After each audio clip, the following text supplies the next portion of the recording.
gathering under the theme Legacy to Leadership, 60 Years of Connection, Collaboration and Transformation. The event is a call to action highlighting the importance of leadership built on shared knowledge, strong partnerships and the courage to transform supply chains across Africa. To discuss this further, we're joined on the line by Thato Moloi, who's SAPICS President. A very good evening to you. Thank you so much for your time and welcome.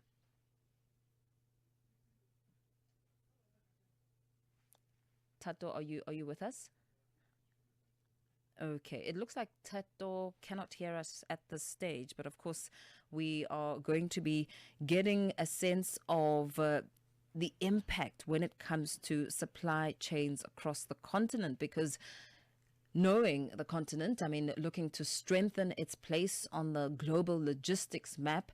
And of course, it's quite important to get a sense of where the continent currently stands and some of the biggest gaps when it comes to those achievements and the steps that need to be taken to improve speed. And of course, the question around efficiency across African supply chains, especially looking at areas like ports, the borders and the transport corridors. And the questions, of course, will also arise on the importance of technology, like a digital tracking device, the importance of automation in building smarter supply chains on the continent. So we are hoping to have that discussion with SAPICS President Thato Moloi as we look to re-establish the connection, especially looking at the theme of the conference. I mean, looking at Africa today, one wants to get a sense of what some of the biggest supply challenges are and how leaders need to come together and resolve these challenges, because viability and economic development across the continent is imperative, especially looking at some of the disruptions on the geopolitical front and, the extreme weather events. We've had a discussion about the impact of climate change this evening and what needs to be done to prevent the repeated shocks, and how are African businesses adapting to now becoming smarter, more resilient, and of course, more than just simply reacting, but having a plan in place, almost forecasting some of the trends. I do believe that Thato Moloi is connected. Thato, a very good evening to you. Thank you so much for joining us and welcome. Good evening, and thank you for having me. It's a great pleasure and an honor to be joining you. Thank you very much. I mean, as the continent looks to strengthen its place on the global logistics map, from your perspective, where does the continent currently stand as we try and get a sense of some of the big loopholes? Mm-hmm.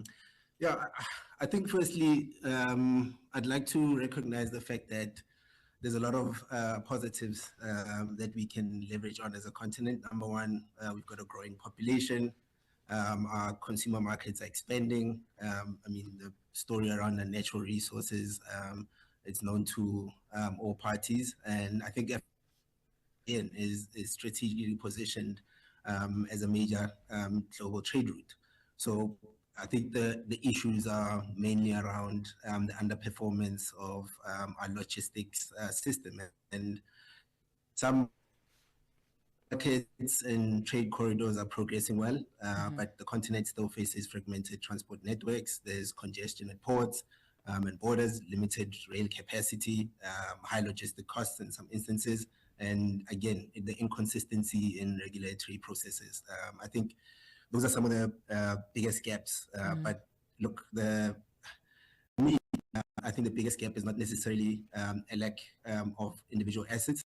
In many cases, it is the lack of integration. I think the ports, roads, rail, borders, border posts, warehouses, customs systems, all of it, I think we need to approach it as one connected supply chain. So Africa will strengthen its position when we stop viewing logistics only as an infrastructure, but more of an integrated economic system. And I think that's where the gap is. And that's an interesting perspective, especially because supply chains have become a boardroom issue rather than a logistics function. What's driving that shift, and what does it mean for African businesses as you approach it from that perspective? Yeah, so look, we in a time where big decisions need to be taken. It's almost like a crossroad. We understand, like I said, we're all aware of where the major gaps are. It's more now around how do we essentially think about the next 60 years, 100 years, and where do investment goes. But again, we can't look at it in isolation and looking at it purely from for instance, a South African point of view. You can invest all you want in South African infrastructure, but if your neighboring countries are not necessarily investing as much as the country that you are in, it doesn't make sense. It's a chain. So I think the conversations are around how do we collaboratively, strategically plan the future of a supply chain network. And again, it's all in the effort of growing our African continent's trade. And in the steps around planning, technology is, a big factor there because of transforming supply chains through what aspects like AI, automation, real-time data, and so forth. Are African businesses embracing these innovations quickly enough?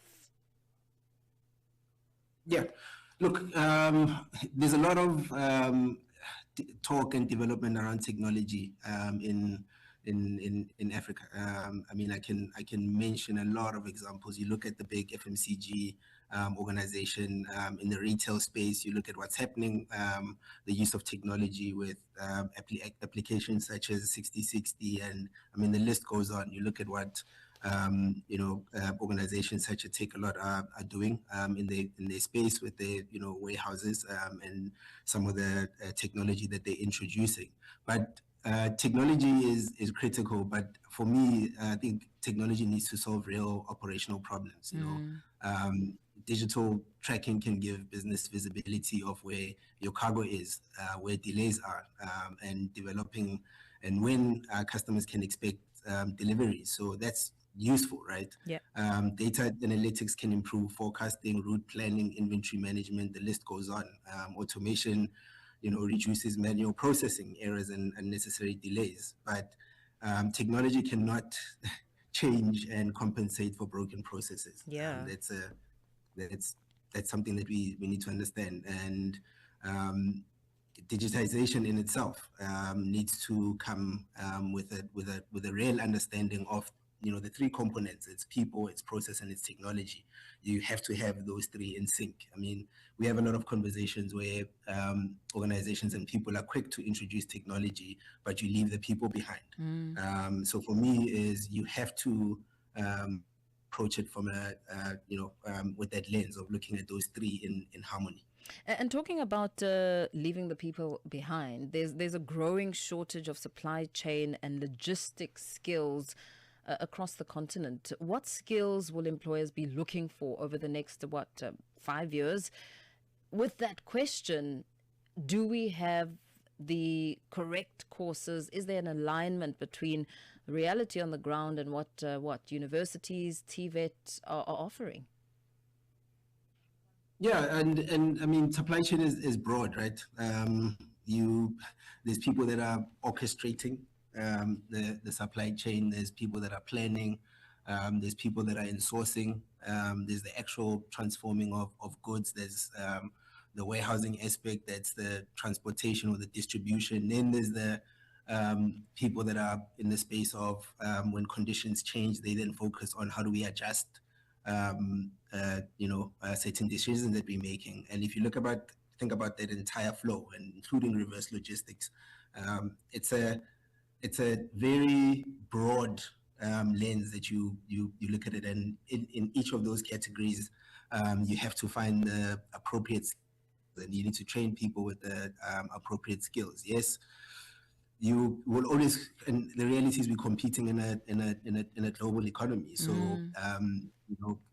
you're competing with the salaries that are being paid in EMEA, that are being paid in Europe, that are being paid in the US. So we're competing at a global stage. So In terms of education, over the past years, I mean, we've seen the introduction of numerous supply chain specific qualification. I mean, we started having the first commerce supply chain degrees in the early 2000s, but over time it's evolved and it's available everywhere. It's probably one of the most adopted qualifications in South Africa.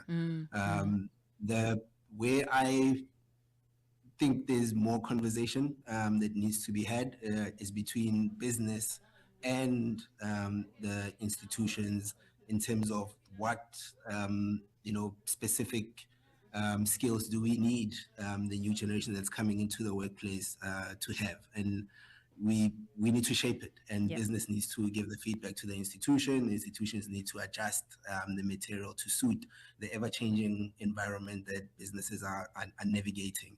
I think our platforms such as SAPICS, which I belong to, facilitating some of those conversations, but we need to broaden the conversation even further. I think the rate at which we are turning, the right skills into the industry can be improved. But look, the conversations are being had. I think it's just elevating those platforms even more. Absolutely. Thank you so much for speaking to us this evening. Thato Moloi, SAPICS President, and of course speaking around innovation and of course looking at the impact of some of the jobs of the future when it comes to supply chain management. It brings us